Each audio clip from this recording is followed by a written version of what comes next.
All right, we got a gorgeous 1969 Chevrolet Camaro, rotisserie restored to the highest level.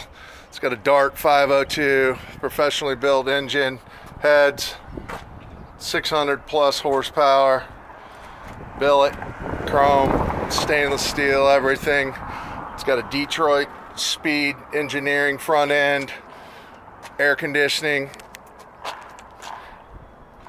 just restored to the highest level. Very slick paint. Body panels are very symmetric. Great body lines. Got four-wheel disc spare brakes, drilled and slotted rotors, power rack and pinion steering.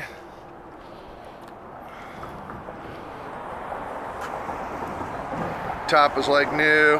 Convertible well as well.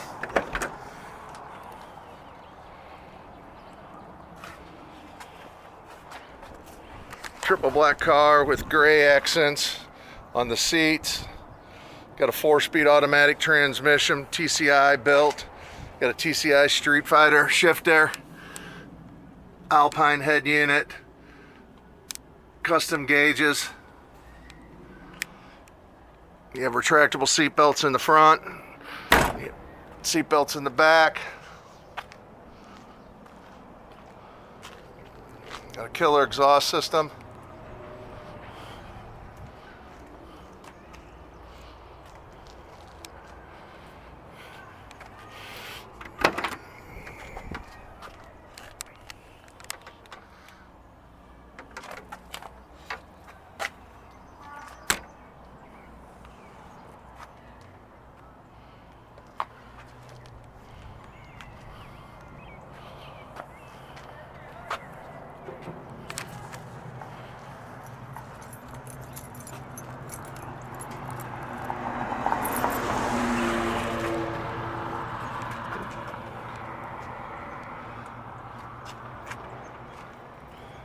Doug ceramic coated headers.